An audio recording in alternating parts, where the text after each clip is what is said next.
Hello, Internet. My name is Chamomile. And I'm Requiem. And for at least one more episode, we're still on Goblin Bet. Probably this will be the last episode. But, honestly, it kind of depends on how Dragon Age shakes out. Yeah. So on the topic of things that didn't really work, do we want to talk about any Pathfinder adventure paths? Yeah, sure.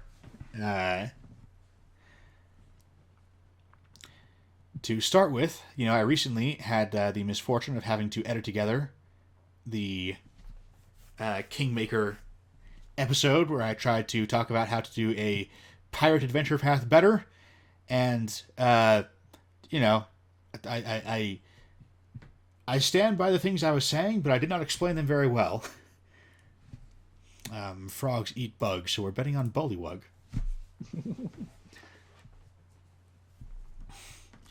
But yeah, so to briefly go over that again, because I think without the distraction of having to play Kingmaker, which required a lot of focus and wasn't very much fun, I had such high hopes going into that game. Before this episode becomes nothing but bitching about that, again. I think I can very quickly slam out the idea of how do you do a pirate campaign well. In my original take on this, I sort of vaguely gestured towards Sid Meier's Pirates, but let's talk about really quick the overall progression that the Skull and Shackles adventure path had, which was the idea was you start out as you are press ganged into service on a pirate ship. You eventually, the pirates on that ship capture a second ship. You are stuck on the crew of that second ship, and you're able to lead a mutiny, take control of the ship, and become a pirate in your own right. You eventually get a seat on the little pirate council, and you then are able to establish your control over your very own pirate island, and this ultimately culminates in battles with the pirate captain who first press ganged you into his service, with the Chelish Navy, a bunch of evil Navy, a little evil Navy flotilla coming in to try and clean up the pirates, and the Pirate King, who you take out at the end to become the Pirate King, collectively, I guess, because you're a party, whatever. This is not a bad progression. The problem is, it's an absolute railroad, and railroading is anathema to being a pirate. The whole point of being a pirate is that you do what you like because a pirate is free. Arg, arg, fiddle-dee-dee. And also, it's kind of really frustrating in tabletop RPGs in general. Like, if I wanted a railroad, I'd play a video game. Right, it's not a good use of the medium in the first place. And then on top of that, even if it were a pirate video game, I would not play a railroaded pirate video game. Okay, if the gameplay were really good, I might. Exceptions to everything, of course. Nuance is important, etc., etc. But even in a pirate video game, I want it to be something like Sid Meier's Pirates, or Assassin's Creed Black Flag, actually, was not a bad example of this, where, Black Flag had its railroady bits, and those were the worst part. But for the most part, you sail around looking for adventure, and adventures you find. All the stages of the Pathfinder Skull and Shackles campaign should be things that you can just do, not specific adventures. There should be a bunch of islands lying around Skull and Shackles. The Shackles, rather, is the name of the region, which, by the way, should be positioned in such a way that trade would actually pass through it. Multiple nations worth of trade, in fact. At least 3, preferably 4 or 5. That way you can take sides between them. You can just be a pirate against all of them. Indeed, after you take control of your pirate ship, and I do think it's fine. Let's back up, start at the beginning. I think it's fine that you start out shanghaied into a pirate crew. There is a set piece, a linear set piece thing that gets you onto a second ship that has been captured, and then you get some opportunity to mutiny and get away, and now you have a pirate ship. And now the story opens up. Now the sea opens up to you, and you can sail anywhere and do anything. And the whole rest of it is just all of these pirate things you can go off and do. There are deserted islands that have little dungeons on them where you can search for treasure and create your very own pirate cache where you can store all your ill-gotten gains. You can sail about taking sides in this little war that is, it's like these nations that trade through here aren't officially at war with each other, but each of them is sort of trying to control the shackles and impose their own order on things, their own trade order. Funny enough, the giant poisonous snake usually wins the matchup with the giant badger, despite the fact that badgers fucking up snakes is like a thing. But so an objective you might have as a pirate might be to push a specific nation like Cheliax out of the area. It might be to push all nations out of the area and make it, Libertalia, the Pirate Republic. It might be to pick a specific nation, one that you like better, and make them the dominant naval power in the region. And in pursuit of that, you will want to interfere with trade between other, whatever nations you're targeting. You will want to establish little outposts that you can use as a base of operations to repair your ship in between raids. That way you don't have to travel so far in between raids because, maybe giving the enemy too much time to recover allows them to bounce back. So now you have an incentive to go and find these abandoned islands, clear them out of monsters, turn them into a secret pirate cove, and then use them as a base of operations to go raiding. Having good reputation with the other pirates, to some extent you'll want that, just because you are in the shackles, and so you want to be able to recruit pirates from the shackles into your crew. So you will want to have a fearsome reputation, and that will bring you into rivalry with other pirate lords. And so one way you might go about resolving that could be to play a little pirate politics. I did a weird little... I don't even know what to call it, but yeah, my lips did something weird there. Don't even worry about it. And, ultimately, the Pirate King is probably at least a little bit of a jerk. It's fine having him as an antagonist that you'll want to get rid of at some point. But, more than anything else, though, like, what I'm getting at here is that you want there to be a big old sandbox full of toys to play with that, interlock and affect one another, that sort of gently guide you along this path of, firstly, you're basically railroaded into getting your first ship because you need the ship to have the freedom to explore the sea, but then you've got your ship, and you're sort of gently guided along this path of then raiding, doing some classic piracy, raiding some ships. Eventually, you get enough prestige and resources to begin establishing your very own pirate cove under your exclusive control by clearing out some deserted island. And once you've started, getting yourself a little pirate nation going, you've got a bunch of these little outposts and forts, and, probably multiple ships in your fleet, you start getting powerful enough that you can change the course of, who controls the shackles. And as the GM, you're going to want to present the GM with multiple possible climaxes, depending on whether they are, are they trying to push the Chelish out of the sea specifically? Well, then, here is an evil Chelish Commodore who can come in and sort of lead a big flotilla in to try and retaliate against them, and that is their climactic confrontation. Are they trying to take over the pirate society and establish, Libertalia, the pirate republic?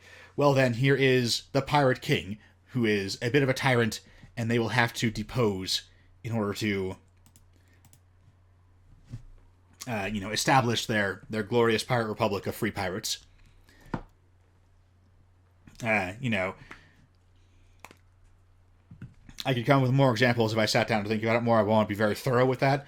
But since I'm not actually blocking this out completely, but you get the idea. The players are going to choose the future they want the shackles to have, and through piracy and treasure hunting, they will build up the resources they need to make that happen. I think that is a cool way to run campaigns in general, but I think it is particularly critical to the pirate concept. Yeah. So I already feel way more sad. Like, I'll know for sure in the edit whether or not I'm more satisfied with that than the Kingmaker version, but I already feel much better about it. That's good.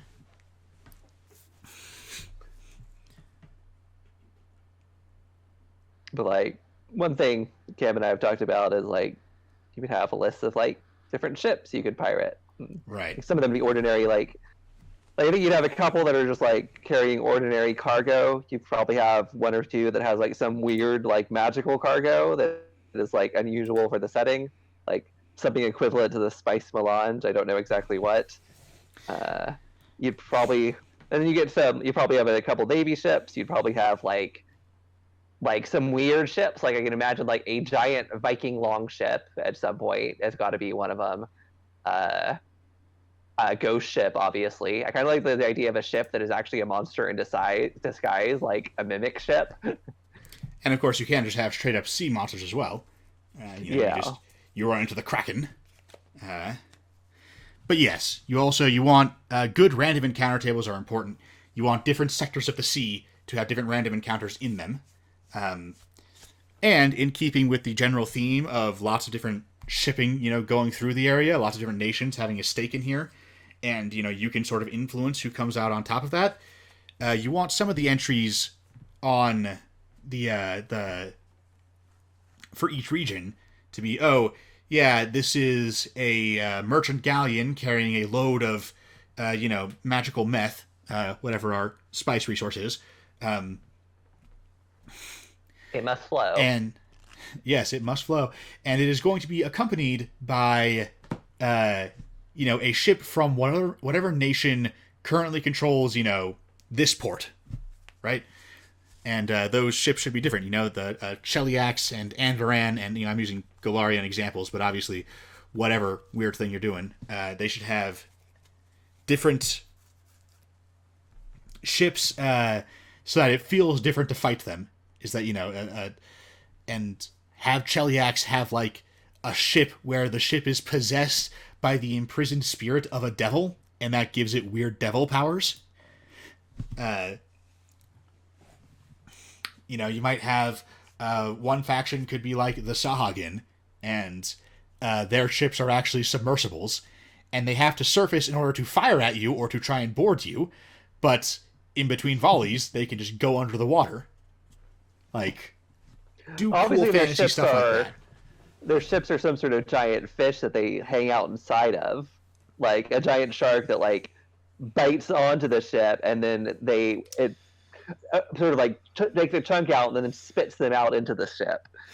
Yes, like have your factions be distinguished by cool fantasy stuff like that, and then so when the Sahagin are in control of this section of this region of the Shackles, then there'll be some results on that where it's like, oh yeah, you got a 9 on the random encounter chart, which means you encounter a pirate hunter from the controlling faction, which in this case is going to be a Sahagin pirate hunter.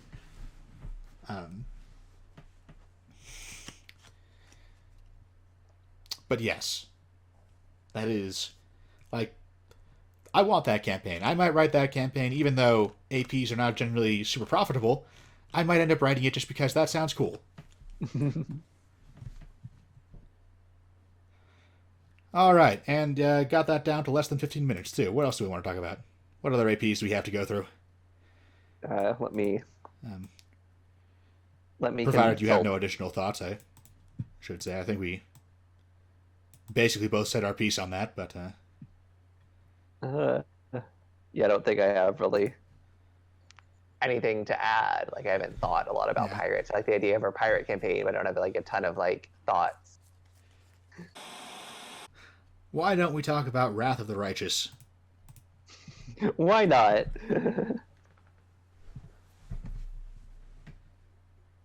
So actually, I had one thought about that. Because with the Wrath of the Righteous beta coming out, that's something I was thinking about. Like, I don't think the world wound should just be something that always existed. Not always, at least has existed for long enough to just be a normal part of the setting. Like I think that should have just happened. Started like the start of the Wrath of Righteous should be that this just starts happening. A gate to the abyss opens up in a random kingdom. Like not that there's this kingdom that has always sat at the edge of the world wound. Right. The Like World it Wound makes it is a poorly positioned for little. that because the World Wound actually has plenty of directions to go in. They're only. It's not like they're backed into a corner by this one kingdom that sits on their edge. They could just wander off into Belkzen if they wanted. But for whatever reason. Like I think you do it more like you do it more like Oblivion. Like Right. it has Yeah. just started happening, and you're trying to deal with it. And like the fact that like you're dealing with this kingdom that exists specifically for the purpose of dealing with it, I feel like it hurts the impact of it. Right. It makes it feel like if you fail here, then it probably won't make a difference because this kingdom has been resisting the demonic invasion for however many centuries. Um, It's Pathfinder; it could be millennia. yeah.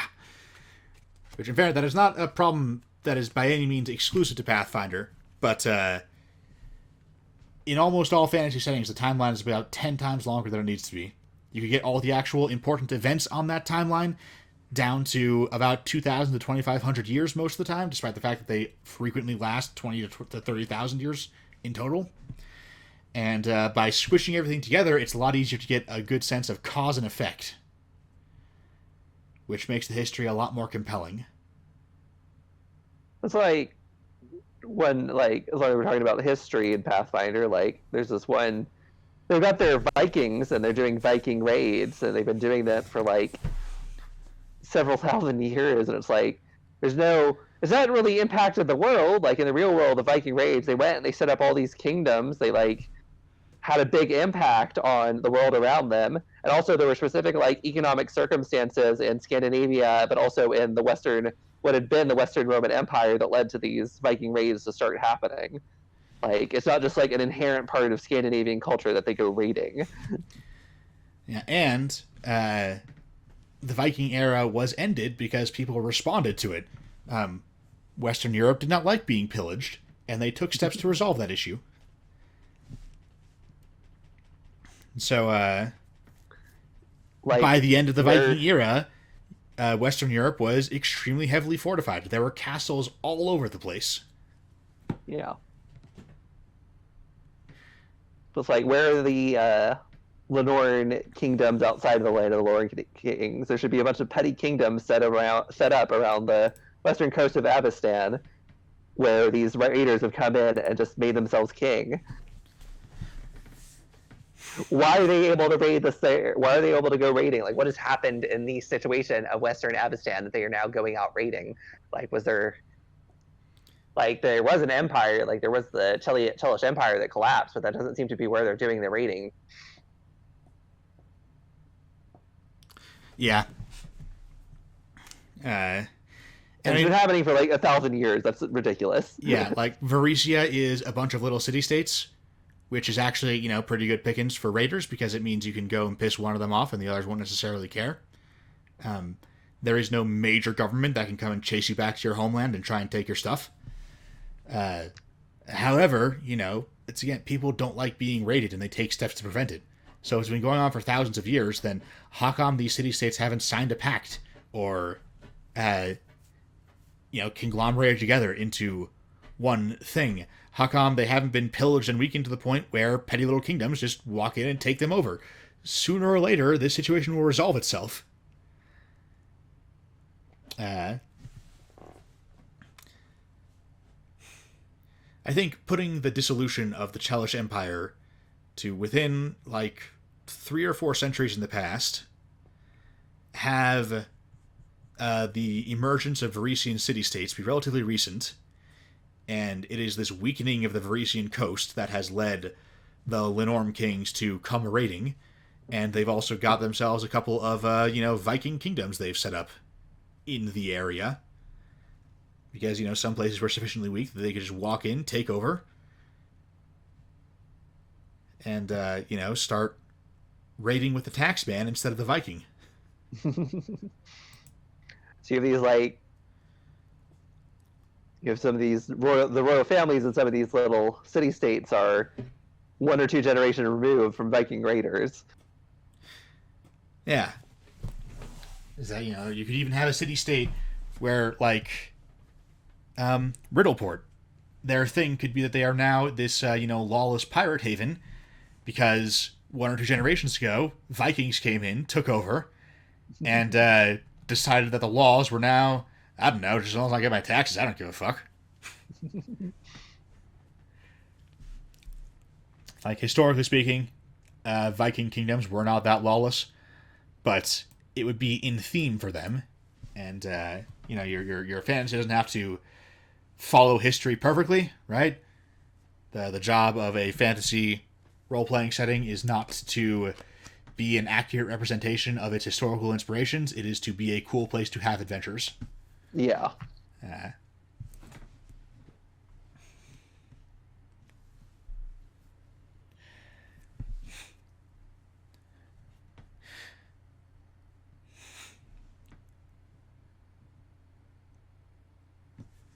yeah, I'm trying to remember if this is, and you'll probably be able to tell me.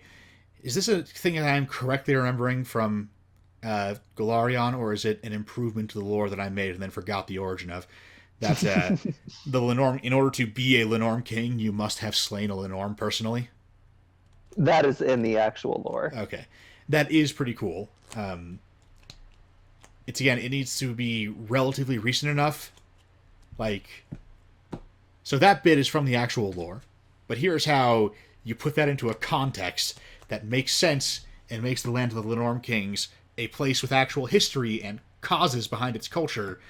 That is, a bunch of Lenorm slaying badass Vikings who go raiding. So, Lenorms, for whatever reason, are a relatively recent arrival to the land of the Lenorm kings. And so, for the past couple of centuries, 200 or 300 years, they have sort of radically changed their society to revolve around fighting these monsters. I would even give like a sort of loose hierarchy of monsters from, trying to think of a bottom tier because the rule of three says I should have three. But like, so a troll slayer is, a pretty big deal. That guy's like a hero and a champion. And a Lenorm slayer, that guy should be king or queen, whatever. Sovereign, that's the gender neutral term I'm looking for. But despite, exalting monster slayers and even saying that in order to be a king, you can't inherit unless you have yourself slain a Lenorm.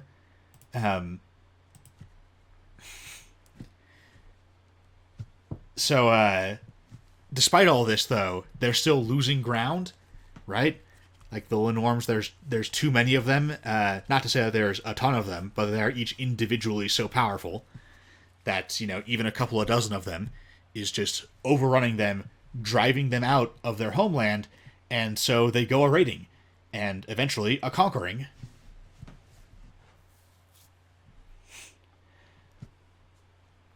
Which they could have had a setup with that with the Irisin being right by the land of the Lenorm kings, but Irisin has been just isolationist for 1,000 years. Yeah, give them an evil snow queen who is the source of the Lenorms. That would actually also be great.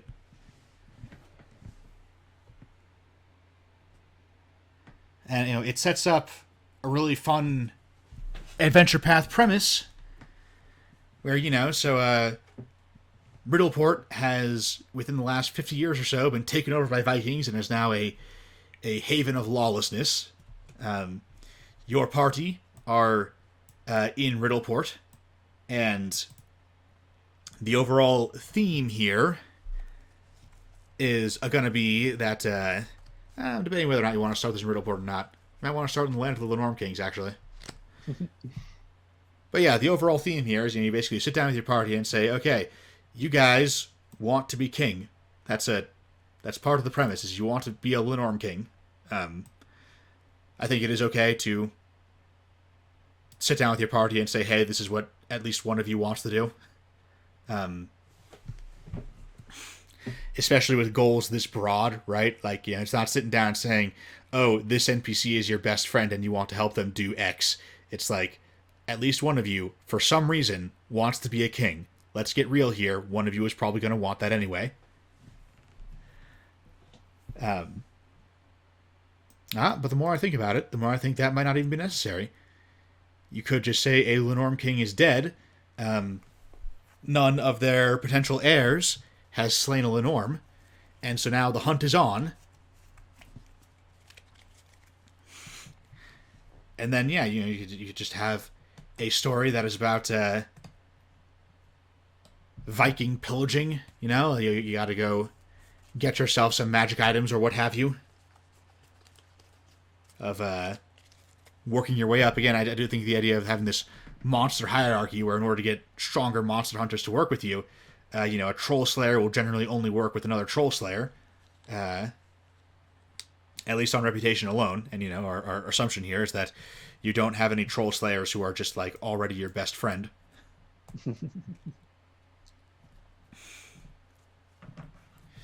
Yeah, so I haven't thought about, this is purely off the top of my head. I haven't thought about this one as much as the pirate thing. But even just,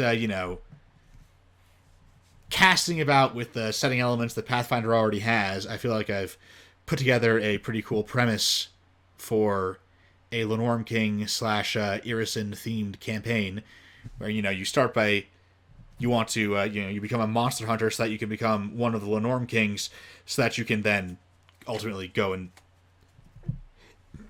into Irison and put an end to the Lenorm plague for good by fighting the Ice Queen there, the Snow Queen, whatever they call her exactly. Also, at no stage do dimension hopping Romanovs enter into the picture. Wait. You mean one of the Lenorns is not Anastasia Romanov? No. Well, then what's even the point? Do I get to go to another planet, though? I mean, I am okay with the idea of having a sort of a Spelljammer-ish aspect to the setting, but, your other planets have got to be... what's the name of the space opera guy from the 30s? Flash Gordon, I think. Something like that. It's got to be, or John Carter of Mars is the inspiration for that even, so, that style of thing, where, like, Mars is a desert and Venus is a jungle. During the Land of the Lenorm King's adventure, just for no reason, for some reason, we go to a different planet, and then we come back and have our regular adventure. No, because if you're doing the planet hopping adventure, that needs to be your adventure premise. Does that happen? Have I ever made up something like this? That's fair. Like, you always are like, I can't tell if you're joking or not. I've never been joking. I think I was joking one time. You go to real world Earth, you go to a different planet. Probably some other stuff happens too. Oh, I meant to bet on the Hobgoblin. Oh well. But yeah, no, that is...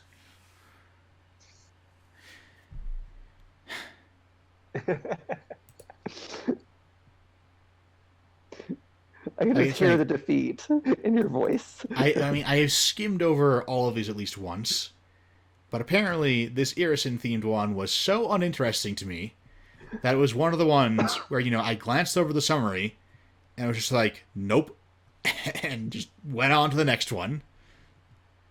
Because I remember nothing about it, and definitely nothing that's stupid, which you'd think I would remember. Yeah.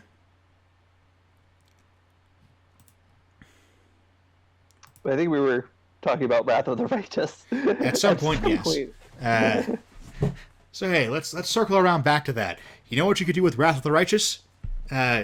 It's a world wound, a hellmouth opens up. Oh wow, I meant to bet on the Hobgoblin because of the high AC. Absent-mindedly clicked on the Scout instead, and that worked out great for me. So hey. I thought you ran out of money. Several times, yes. If a body is discovered in the bathroom, it wasn't me.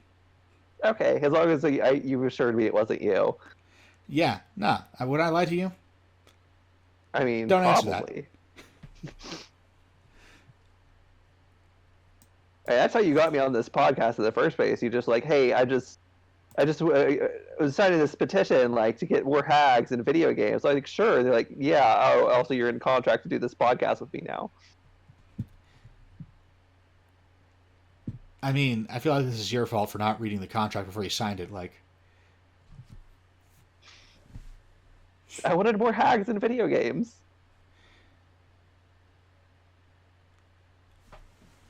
I mean, you could have at least like checked for the word hag anywhere in the document.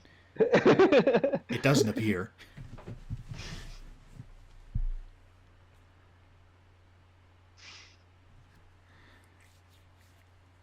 But uh, yes, so with Wrath of the Righteous, what you want to do, the World Wound has just appeared in this kingdom. Um, you can having an early linear segment that then opens up is often a good idea. So we will do that again, as we did with the pirate campaign. We're going to have an early linear segment where the World Wound appears, demons come pouring into whatever town you happen to be in, and you need to skedaddle.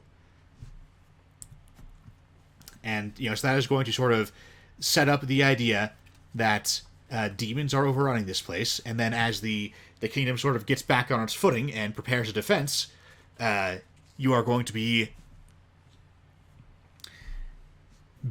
I mean, you're going to be in charge of that defense, which, and I am generally more okay with doing this. Of like Bramble and Garden does this of like, hey, in order for this premise to work, at least one of you has to be a certain kind of character, such that you would be trusted to have this position that the campaign is themed after you having.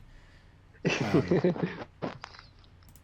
so in this case, at least one of you has got to have some history with the kingdom that's under attack. I can't remember its name. What is the name of the kingdom that is traditionally at the edge in the canon at the edge of World Wound. the World Wound? I think it's Mendev, but I don't know for certain, and I can't be bothered to look it up. Fair enough. It's Mendev now. Yeah, whether through heredity or just because you're the best ones left, and you have some kind of history and trust built up with the kingdom of Mendev, you end up in the defense of a region of Mendev, and it's again like you don't have to be like high up in the official chain of command, because it's perfectly fine if Mendev, their established hierarchy just got torn apart, and you wound up in control of this region because everyone else was dead. Even though you're a relatively low ranking, you're like a lieutenant or something, but the captain's gone, so you're in charge now. Make it work. So you are in charge of the defense of a region that ends up being absolutely critical. So for the you're going to have a minigame that's a lot about allocating scarce resources to a defense against an ever-growing and seemingly endless tide of demons.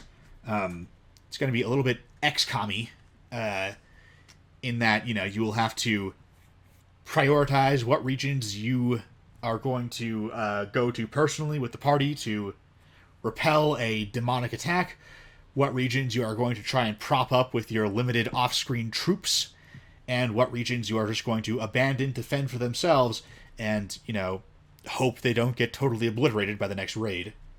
Obviously, the more of the region you lose, the fewer resources you have. Your morale will begin to collapse if you lose too much territory or if too many of your troops die.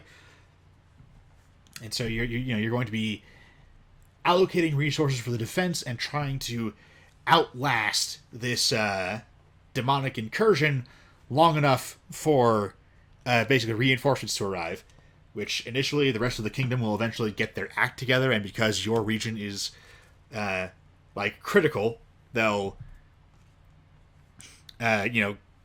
begin pouring resources into it to hold it. You'll also probably eventually, because of your success there, you'll eventually expand out and be managing the kingdom as a whole, their defenses as a whole. You'll be placed in charge of that. and a coalition of nearby nations who are not interested in being overrun by demons will at some point come to your aid, which will sort of help you, and you'll probably have to do something to secure their allegiance, right? You have to go on some quest for, I think Ustalav is nearby. Maybe you got to go into Belgsen and get the orcs to help you out, because, you might not be on the best terms with the orcs, but you can both agree that the world should not be destroyed.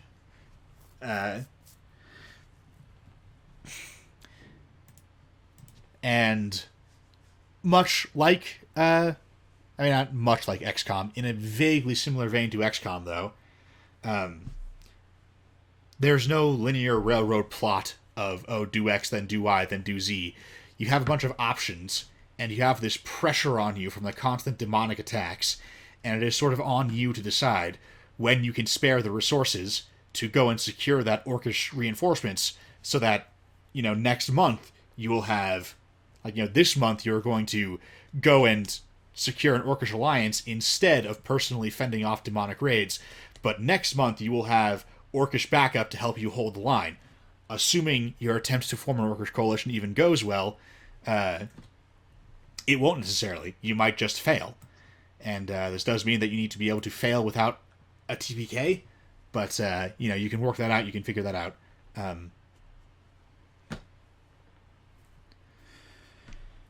Now, at what point does Iomade show up to lecture us? On the one hand, you do want there to be a point near the end where, you want to somehow control the pace at which you are able to summon in reinforcements, right? You don't want to do this by... Yeah, you definitely don't want to do this by having simply a linear order in which you can bring in allies. If possible, if you can find another way to do it, you want this to be constrained by your ability to manage limited resources, right? Like, maybe you just can't go and talk to the orcs until you have maybe there's a region, maybe you've been cut off from the orcs by the demonic incursion, and you have to go and recapture that region before you can even reach them. You want, just like with the pirate campaign, where, you start out raiding ships, you eventually make secret pirate coves, ultimately you have a pirate fleet that you can use to shape the future of the region. You want to do a similar thing here, except instead of, being a pirate and going around ransacking ships and setting up secret pirate docks, instead what you're doing is you are fighting this land war with an endless tide of demon invaders that is growing steadily stronger with every passing day. And so, taking and holding certain regions is the main way by which you advance the plot, but you still want to have a general progression where you start off on the back foot, you have to quickly assemble your defenses to contain the problem before it gets totally out of control, and then you have to start bringing in allies to get the forces you need to push into the world wound itself and seal it up. And it would make sense if at one point one of those allies is, some kind of representative of the angels of heaven. But... And that's when the quiz show happens. Yeah, and everyone knew this was coming. You do not want that encounter to be anything like what happened. What you want to do is you want to have the DM will ask the players questions about actual Catholic theology, and if they get it wrong, he'll just sort of smack them in the face with his hands, right? That would almost be better. Because Catholic theology has an actual 2,000 years of scholarship with answers that can be known. What actually happens in Kingmaker is that you are supposed to give answers based on, thousands of years of history that have never actually happened or been written out in their entirety. So they have trivia facts that you basically just make a die roll to either get or not. What's worse is that with several of the questions, the players are supposed to It's like one of the questions in particular is an ethical question of like, oh, you know, do you err on the side of like justice or mercy? And uh, rather than having a specific correct answer, the point is just supposed to be that the players are supposed to be sufficiently conflicted about it. Which, like, how exactly is the GM supposed to judge that? And also, if the party doesn't appear very conflicted about it, how does Iomade even know whether or not that's because they don't care enough to put thought into it, or if it's because they've already put thought into it and they've come to their conclusions and they can, present them fairly immediately. Like, I'm not going to get into it now because that would be a whole other episode, but, I have an answer to the whole justice versus mercy thing. It would take me a bit to explain in detail, but I can just do that whenever. Not because it's not important to me, but because it's important enough that I've already thought about it. And this possibility apparently did not occur to the scenario writers, and because of that, does not occur to Iomade, the alleged goddess of justice, who not only will judge you poorly for, for getting this question wrong without even bothering to determine why exactly you got it quote-unquote wrong, but will also, like, blast you with a bunch of sonic damage for it. And while the amount of sonic damage isn't especially likely to be fatal, it is several times the amount of damage that a level 1 character would do if they swung a greatsword at someone. So, like, it is firmly in the category of being an attack.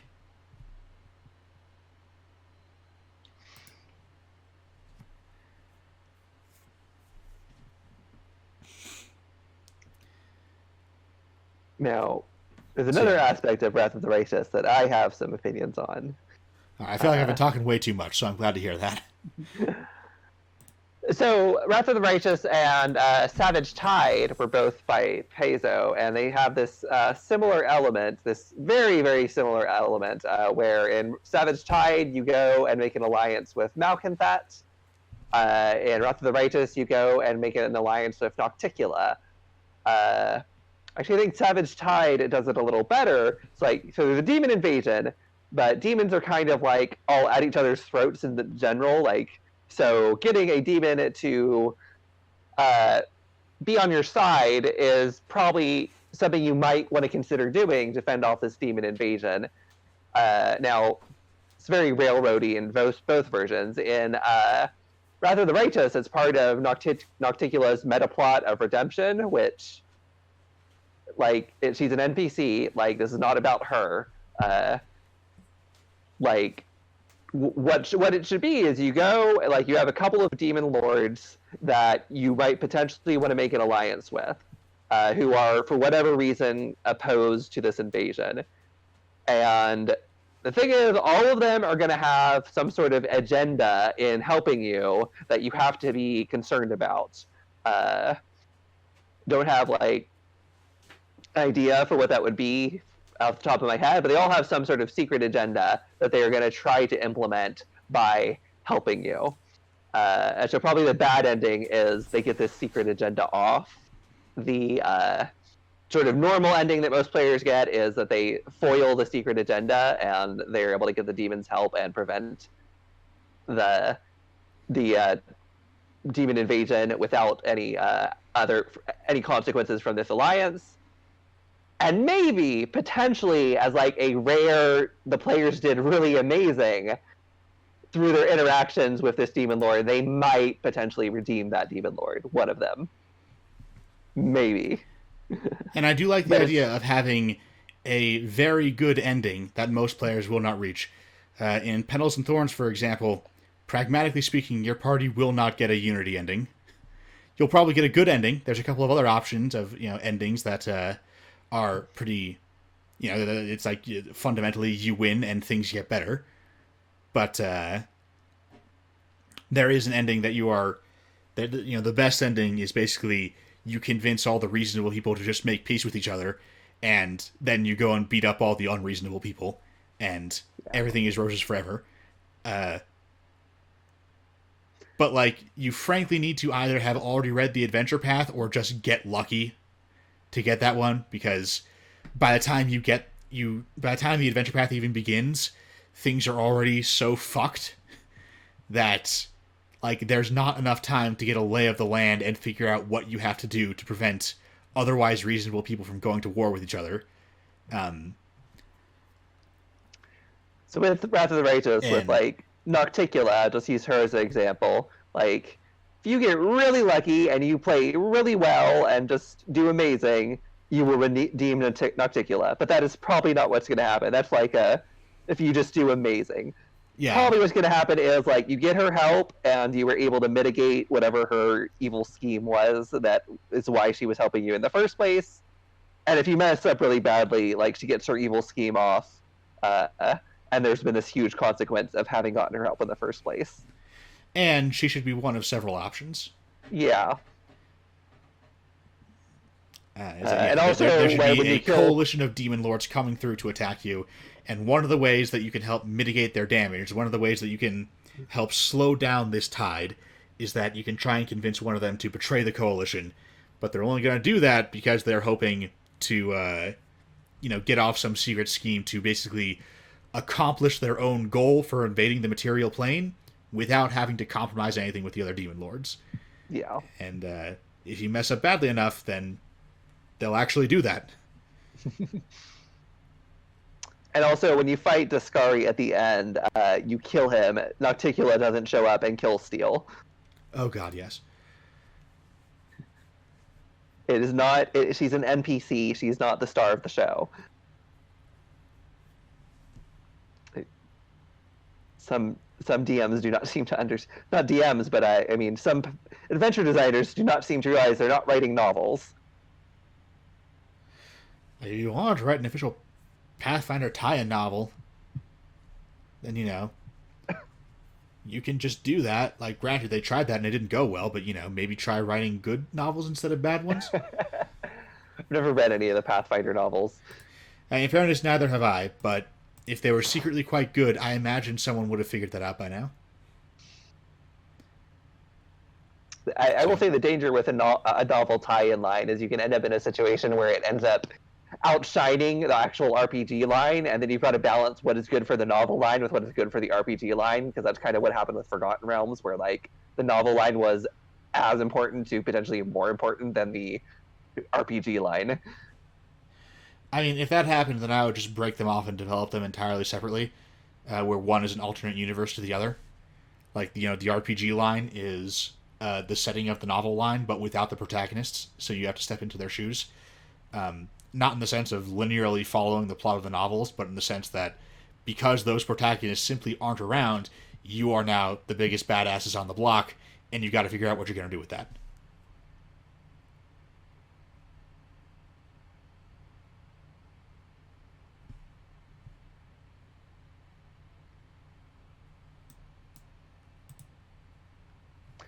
It's like and this was already probably not a good, like, so in fourth edition they did the 100-year time jump, which might have been good for like the setting as a, probably wasn't, like nothing fourth edition did was particularly good, but like might have been a good thing to do for the setting as a campaign setting, but really messed up the novel line. Yeah.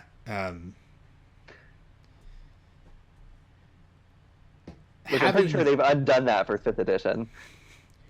Having the novel line and the RPG campaign simply be in completely different eras from each other is actually a fairly good idea. If the campaign setting is 100 years after the novel line, then that allows the novel line to. I mean, on the one hand, the novel line is somewhat constrained because somewhere along the lines it must result in the world of the campaign setting. But a lot can happen in 100 years. So, there is plenty that could happen in the novel line that would not be immediately obvious to people in the campaign setting of 100 years later. Um, Especially concerning the personal relationships with the main characters, which are ultimately what matter. Uh, people Now, sometimes people sometimes act like knowing the ultimate outcome of the setting in general is going to just ruins it for them. That we know that 100 years from now this evil empire still exists. So what's even the point of reading about any story in this setting? Well, unless destroying that evil empire is the exclusive goal of the characters, then there's other things to care about. Like, admittedly, now, you would not want a story in the novel line where the goal is to overthrow the evil empire, but we know from the campaign setting set 100 years later that they will ultimately fail. That's a specific story you don't want to tell in this scenario, but there's still plenty of other things you can do with it.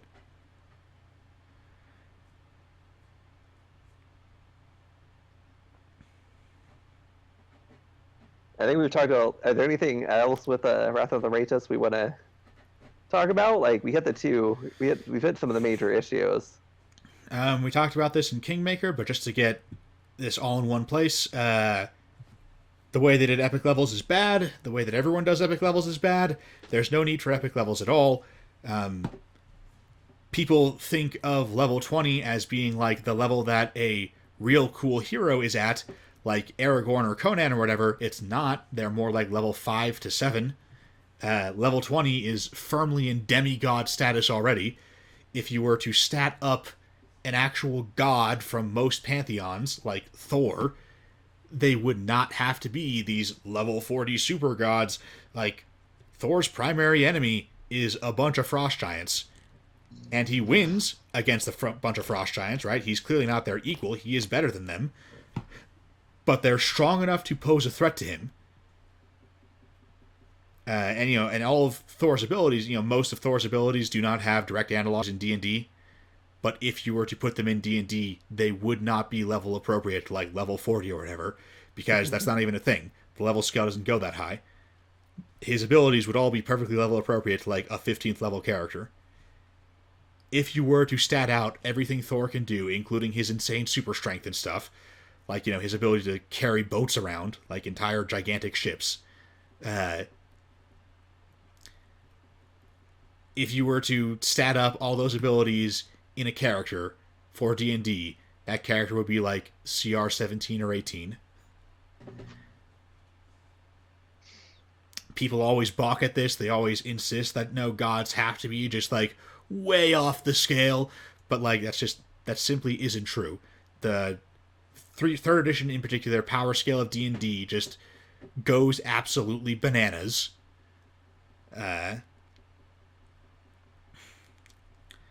Paizo themselves aren't very good at recognizing just how powerful characters get by level 17, which is where most of their adventure paths end.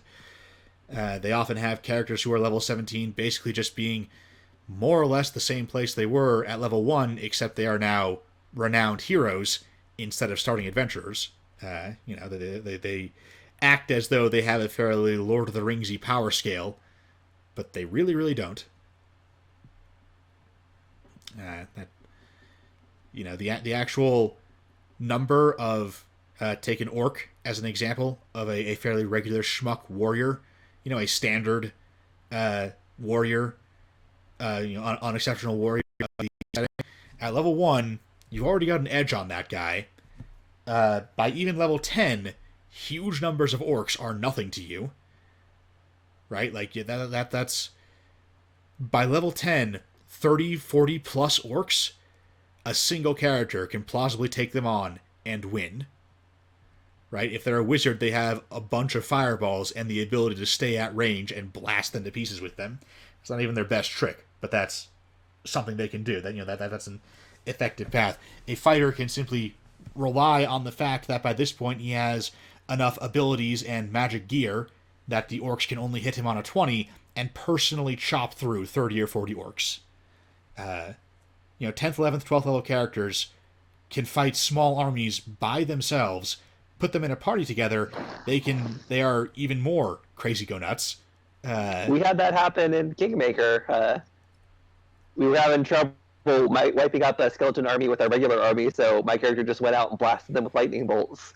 Yeah, it's difficult to make armies relevant to a Pathfinder game once you're already level 7 or 8 or 9 or so. The Kingmaker tabletop game, to clarify, not the video game version.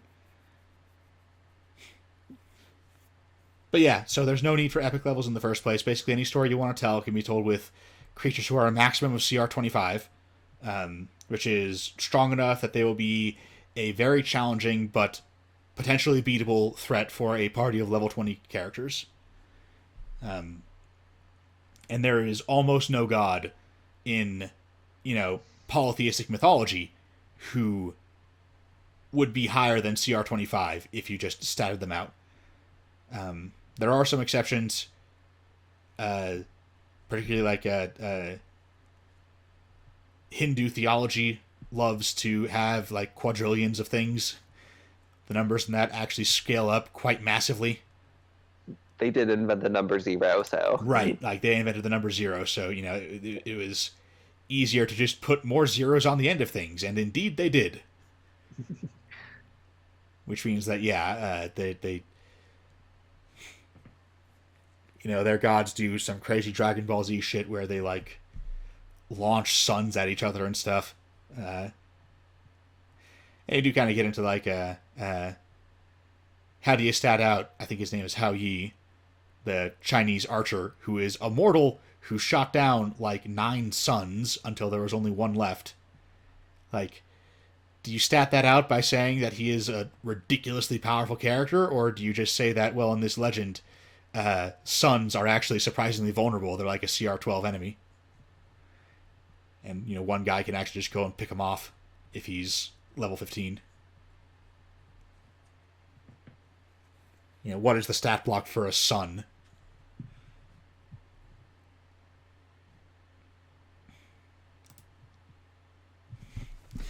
But yeah, Pathfinder's method of doing it was particularly sloppy, just because the mythic ranks completely botched the CR system.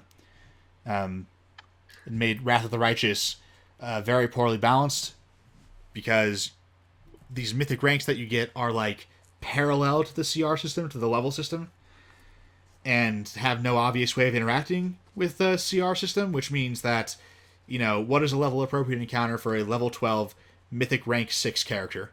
Answer, go fuck yourself.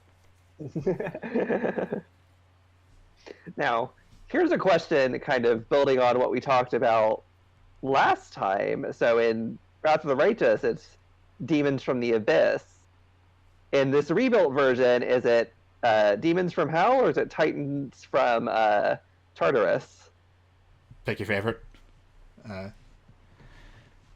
It's got to be one or the other, but it doesn't matter which. If you want to lean more on the infighting amongst the coalition thing, then you probably want to do it monsters from Tartarus, because that's a coalition that's got more obvious reasons to go to pieces. On the other hand, if you want an epic clash between angels and demons, then that's a perfectly good aesthetic, and you can do that with its demons from hell invading, and your sort of capstone ally that you bring in is you get angelic legions who come forth. You are now literally angel summoner. You can probably have archdemons fighting amongst each other. And like Malkin / Nocticula should be part of hell, not right.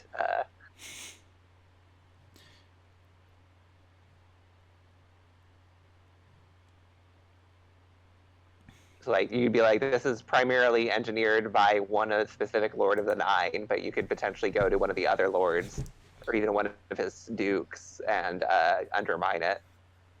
But of course, since they are part of hell, they are going to be trying to do something sinister as part of helping you out.